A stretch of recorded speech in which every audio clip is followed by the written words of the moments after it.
Hello everyone, very good morning to all of you. आज के दिन की शुरुआत करेंगे 27 सितंबर 2022 के करंट अफेयर के साथ। पूरा वीडियो अंतिम तक ध्यान से देखिएगा, हर एक क्वेश्चन आपके लिए इंपॉर्टेंट है। आज के वीडियो में अपॉइंटमेंट्स ज़्यादा हैं, तो इसलिए आप देख सकते हो कि डायरेक्ट क्वेश्चन है और इंपॉर्टेंट भी हैं उतने ही ज़्यादा। तो बहुत ध्यान से समझने की कोशिश करिएगा। पीडीएफ और टेलीग्राम दोनों का लिंक मैंने वीडियो के डिस्क्रिप्शन में दिया हुआ है, तो आप दोनों को वहां से अवेल कर सकते हैं। चलिए शुरू करते हैं आज का वीडियो। बट पहले बात कर लेते हैं कल के क्वेश्चन की। कल मैंने आपसे बड़ा ही इंटरेस्टिंग क्वेश्चन पूछा था। क्वेश्चन ये था कि गवर्नमेंट एग्जाम्स की शुरुआत सबसे पहले किसके द्वारा करी गई थी। इन परीक्षाओं की शुरुआत सबसे पहले हेनरी ए फिशल के द्वारा करी गई थी। बहुत सारे स्टूडेंट्स ने आप में से सही जवाब दिया है। तो हेनरी ए फिशल ये बेसिकली एक प्रोफेसर थे, अमरीकी और जर्मन मूल के थे। इनका जन्म 1913 में जर्मनी में हुआ था और इनका देहांत अभी बहुत समय नहीं हुआ है, 2008 में अमेरिका में हुआ था। तो इन्हीं के द्वारा सरकारी परीक्षाओं की शुरुआत करी गई थी। अब चलिए शुरू करते हैं आज का वीडियो। और पहला क्वेश्चन है वेरी इंपॉर्टेंट। अभी हाल ही में एम्स नई दिल्ली के डायरेक्टर के रूप में किसको अपॉइंट किया गया है। एम्स जिसको हम लोग बोलते हैं all India institute of medical sciences, तो इसके नए डायरेक्टर बने हैं डॉक्टर एम श्रीनिवास। और इन्होंने सक्सीड किया है डॉक्टर रणदीप गुलेरिया को। वैसे रणदीप गुलेरिया जी पिछले 6 महीने से रिटायर चल रहे हैं, मतलब कहने का ये 6 महीने पहले ही रिटायर हो चुके थे। मतलब 6 महीने से ये पोस्ट वैकेंट चल रही थी। तो अब इस पोस्ट के जो डायरेक्टर बने हैं ये हैं doctor M Srinivas. Doctor M Srinivas ESIC state of insurance company hospital and medical college Hyderabad में डीन ऑफ एम्प्लॉयज के रूप में भी कार्यरत थे, लेकिन अब ये एम्स की कमान संभालेंगे। एम्स के डायरेक्टर होने के तौर पर इनका जो कार्यकाल होगा ये 5 साल का कार्यकाल है, या फिर 65 साल इसकी रिटायरमेंट एज है। जो भी पहले हो जाएगी ये उसी तौर पर रिटायर होंगे। एम्स की स्थापना 1956 में करी गई थी। आपको तो पता ही है इसका हेडक्वार्टर नई दिल्ली है और ये ministry of health and family welfare के अंतर्गत आता है।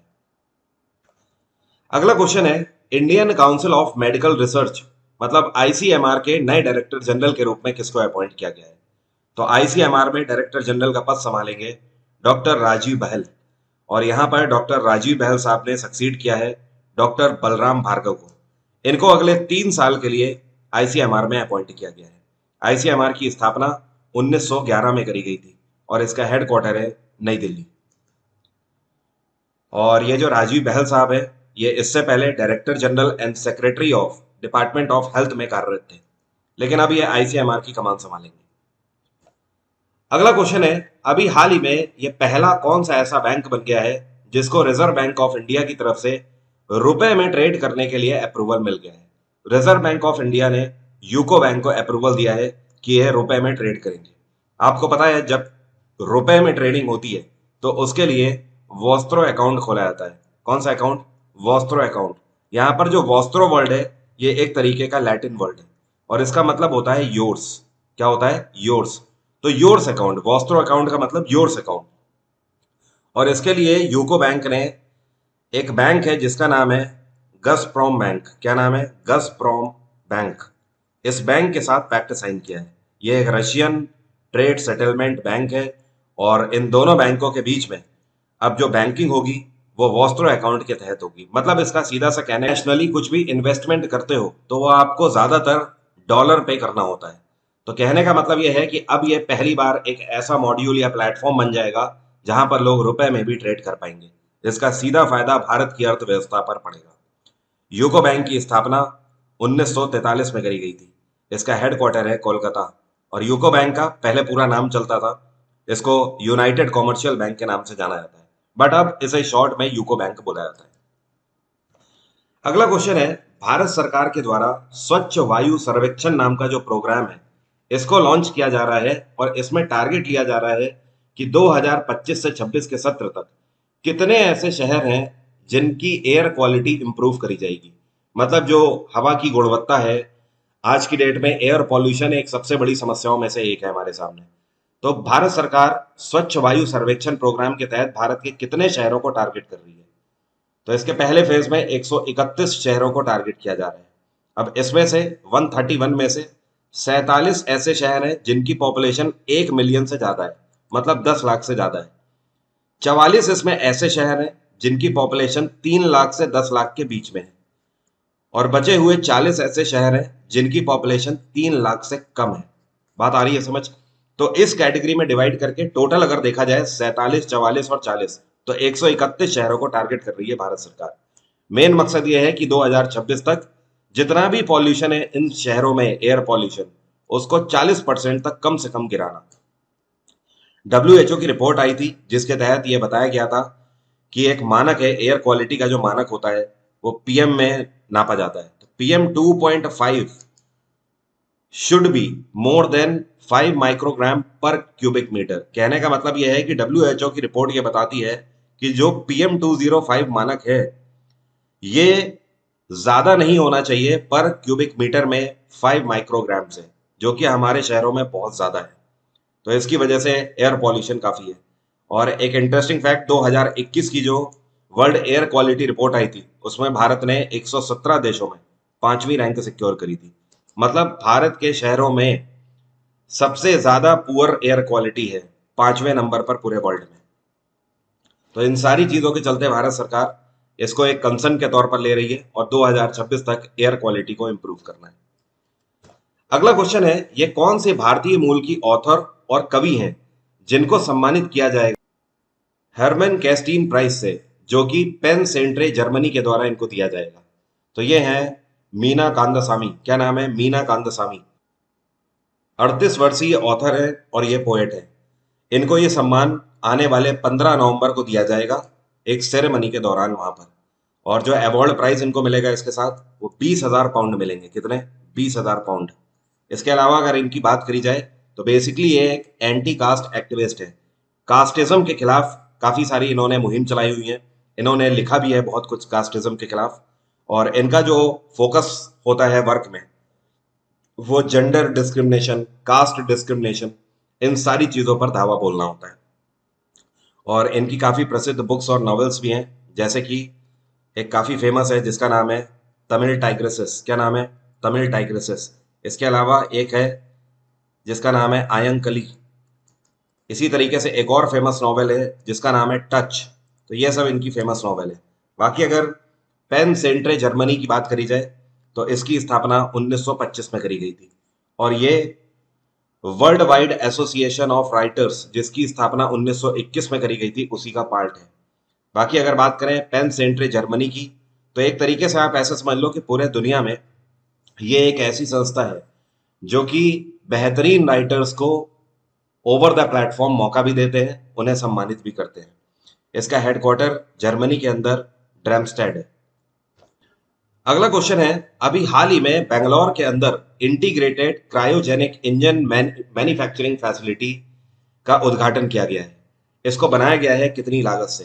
तो ये जो मैन्युफैक्चरिंग फैसिलिटी प्लेटफॉर्म बनाया गया है बेंगलुरु के अंदर, ये 208 करोड़ की लागत से बनाया गया है। यहाँ पर क्रायोजेनिक इंजन का मतलब ये है रॉकेट इंजन। ये इंजन रॉकेट में यूज किए जाते हैं। तो ये अब यहीं पर बनेंगे मेक इन इंडिया प्रोजेक्ट के तहत बेंगलोर में।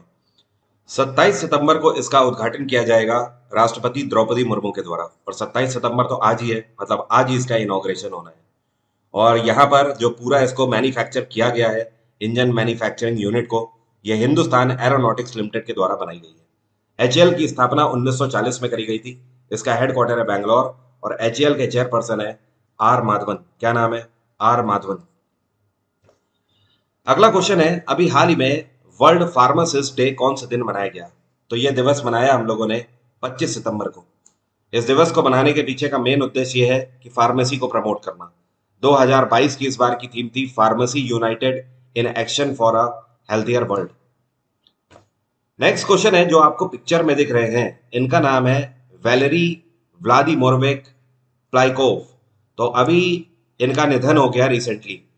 इनके पास रिकॉर्ड था कि इन्होंने स्पेस फ्लाइट में आज तक सबसे ज्यादा टाइम गुजारा है। तो ये कौन से देश के कॉस्मोनॉट थे? तो ये रशियन थे। नाम से ही आपको समझ आ रहा है व्लादिमीरोविच, या तो रशिया या फिर यूक्रेन। तो यूक्रेन ऐसा कोई ऑप्शन नहीं है। वेल, ध्यान रखिए ये एक रशियन कॉस्मोनॉट थे और इनका अभी निधन हो गया 80 वर्ष की उम्र में। आपको पता है इन्होंने अपने पूरे कार्यकाल में, पूरे करियर में 2 स्पेस मिशन में हिस्सा लिया था। और टोटल अगर बात करें कि इन्होंने स्पेस में कितना समय गुजारा है, तो इन्होंने अपने जीवन के 678 दिन और 16 घंटे, इतना टाइम स्पेस में गुजारा है, आप समझ लीजिए। और ये अपने आप में वर्ल्ड में रिकॉर्ड है। तो इनका निधन हो गया। एमिनेंट पर्सनालिटी थे, हाल ही में इनका निधन हुआ है। अगला क्वेश्चन है, जो आपको पिक्चर में व्यक्ति दिख रहे हैं, इनका नाम है बंदारू विल्सन बाबू। अभी इनको भारतीय राजदूत के रूप में कौन से देश में अपॉइंट किया गया है? तो भारत सरकार के द्वारा बंदारू विल्सन बाबू को अपॉइंट किया गया है मेडागास्कर में। मेडागास्कर अफ्रीकन कंट्री है। इवन एक स्टैटिक जीके का क्वेश्चन भी बनता है कि अफ्रीका का सबसे बड़ा आइलैंड कंट्री कौन सा है? तो आंसर क्या होगा? मेडागास्कर। आप इसको मैप में भी देख सकते हो, इधर भारत की लोकेशन है, और जब आप जाते हो साउथ वेस्ट की तरफ तो आपको ये अफ्रीकन रीजन मिलता है। अफ्रीकन रीजन से ही लगा हुआ ये आपको दिख रहा है ना आइलैंड कंट्री, यही है मेडागास्कर। मेडागास्कर की कैपिटल है एंटेनोनेरिवो। क्या बोलते हैं? एंटेनोनेरिवो। और यहाँ पर जो करेंसी चलती है इसको बोलते हैं एरियारी। क्या बोलते हैं? एरियारी।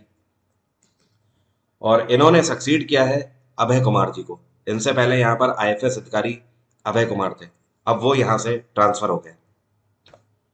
नेक्स्ट क्वेश्चन है, अभी रिसेंटली एक नेवल ऑपरेशन कंडक्ट किया जा रहा है एक्सरसाइज के तौर पर।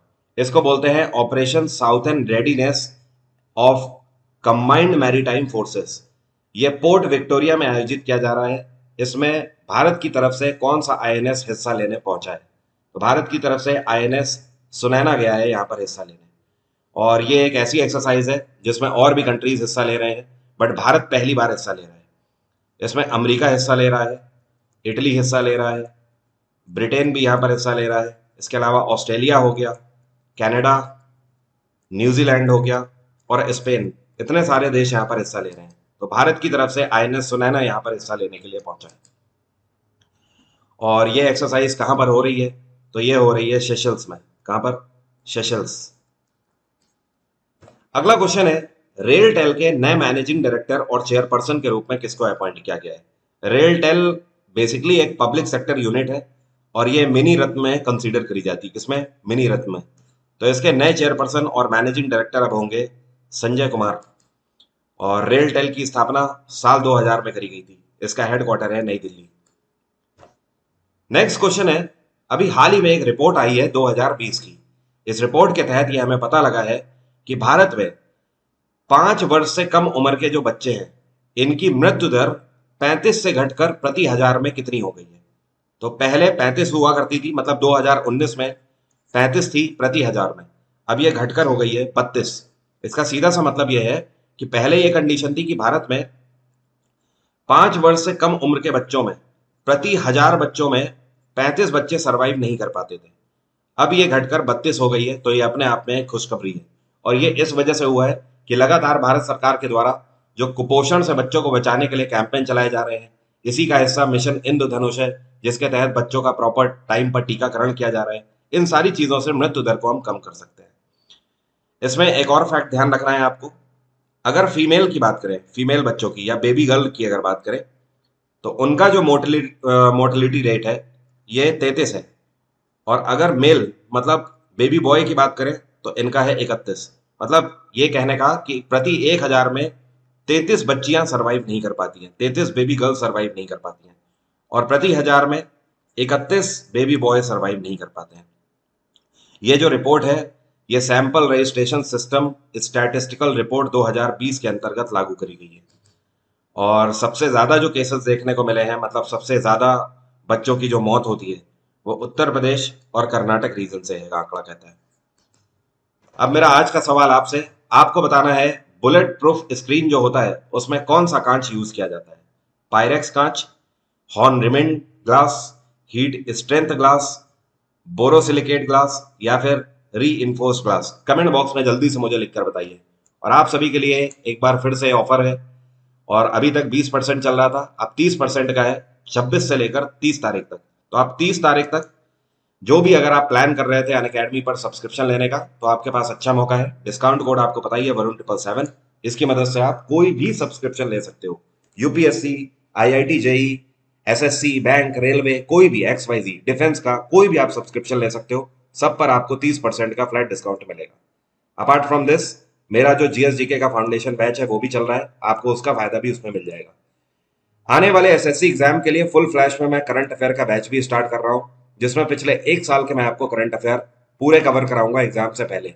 वो भी इसी सप्ताह में शुरू हो रहा है, तो आपके पास अच्छा मौका है उस नए बैच में रजिस्टर करने का। Thank you so much, have a nice day, take care, bye bye, आपका दिन मंगलमय हो।